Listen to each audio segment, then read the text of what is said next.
Okay, Chapter 5 of Alvin Ho, The Trouble with the S Word.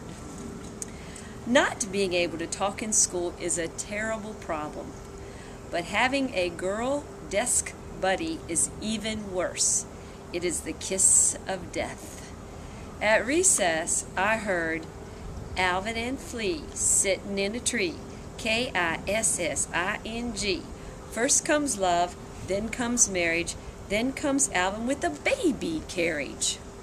Ooh, it really fried my rice. But the real problem with having a girl desk buddy is that she will follow you home no matter how hard you try to ditch her. And it is hard to ditch her when the bus stops at the end of your driveway and nearly everyone gets off and your house is right there and the whole gang can see that a girl is going up your driveway. "Hi, Miss Ho," called Flea as soon as we reached the top.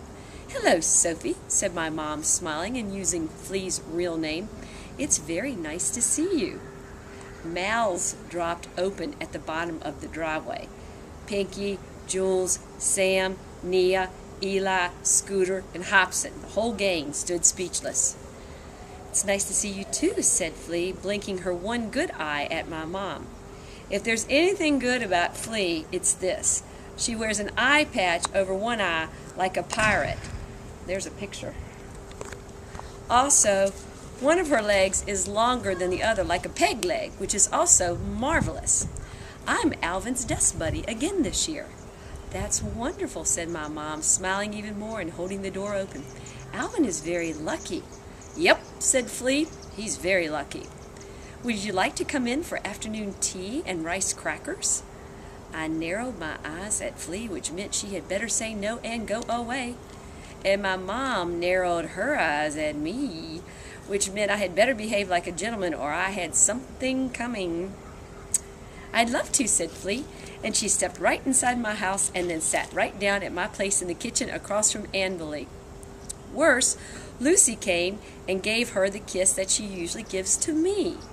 "It's a terrible problem not being able to talk at school," Flea said right off, "so having the right desk buddy makes a real difference." My mom nodded.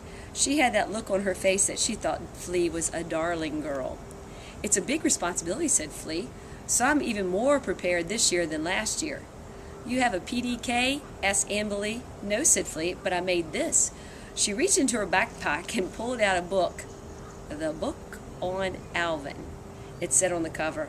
"I wrote the book on Alvin," said Flea. Then Flea proudly opened her book. I think Alvin's too thrilled. Page 1. "Alvin can talk with his eyes," Flea read loud and clear. Page 2. There was a drawing of two eyes, my two eyes. "These eyes means he's thinking," I read. Flea nodded. She turned the page. Page 3. There was a drawing of two more eyes. "These eyes mean he's okay," said Flea. Page 4. A pair of anxious eyes. "These eyes mean he has to go pee," exclaimed Anne-Marie without reading. "Hey," I said. Page 5. A pair of big round eyes. "And these eyes means he has bingo," read Flea. "What a great book," said Mom, with that smile on her face that said she thought Flea was a very clever girl, and I had still better be a gentleman or else. "You are very observant," my mom added. Flea beamed. "Thank you," she said. "People think Alvin's uncommunicative, but he's really not." "Alvin should be proud to have a friend like you," said my mom. She was so pleased that she brought out a special treat, 2,000-year-old dragon's beard candy in a box, and offered it to Flea first. And if that wasn't enough, Flea asked for chopsticks. Then she slurped her tea like she really meant it and pinched the dragon's beard candy between her chopsticks and popped it right into her mouth. She even chewed with her mouth closed the whole time.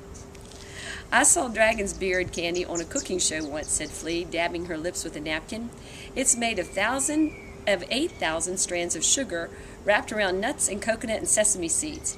My mom beamed. "I'm taking aggression for girls," Flea went on. "It's a combination of kickboxing and karate, and it's supposed to make me stronger. And I got a goldfish this summer. His name is Boatswain. He watches action movies and swims around only during commercials." She smiled and reached for another piece of dragon's beard. I could hardly stand it.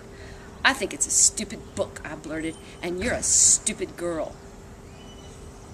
Flea gasped. She clasped the book on Alvin to her chest. Her mouth fell open and some beard strands fell out. "Alvin Ho," said my mom. "You apologize right now." I hung my head. I'd used the S word. I crossed my chopsticks this way. Then I crossed my chopsticks that way. My mom was giving me that look, which meant that I had better apologize or she would make dragon's beard out of me.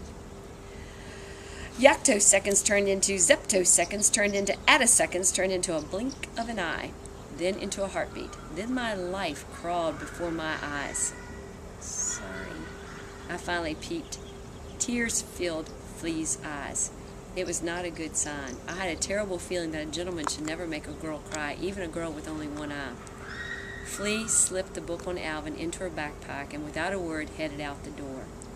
I was so relieved and happy to see her go, I felt like dancing. If I had danced, the new look on my mom's face said she would have broken my legs.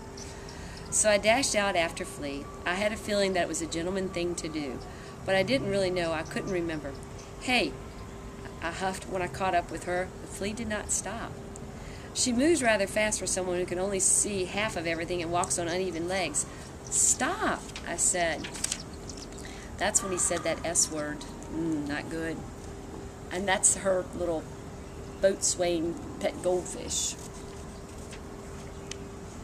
So he told her to stop. Flea stopped. She blinked her eye. She crossed her arms. I breathed in and I breathed out. I did not feel so good. I was on the sidewalk in broad daylight, gulp, with a girl. "Okay," I said. "Okay, what?" said Flea. "Okay, I'm going to mean it this time," I said. Flea waited. I waited. A car rolled by. I leaned over to see what was in the gutter. Nothing. Then I looked up to see if there might be giant meteorites heading for Flea. None. So finally, I blurted, "I'm sorry that it's a weird book and that you're a weird girl." Pow! I think it was an uppercut. I'd seen it in a Saturday afternoon boxing with my popo. An uppercut is when you curl your arm like you're picking up a pail of rocks and you send your fist into the opponent's jaw from the bottom up. I lifted off my feet and I landed on my butt. Ow! I felt like crying, so I did. Just as I was about to duke it back to Flea, a police car rolled by, and everyone knows that a police car is much more interesting than punching a girl. It was a good thing that the police car rolled by because I come from a long line of farmer warriors in China who have been duking it out since 714 AD, and it looked like Flea had taken lessons or something, and I knew that what she was doing, so we would have probably battled to death for sure. And it's hard to say how scary that would have been. Chapter 6, coming up.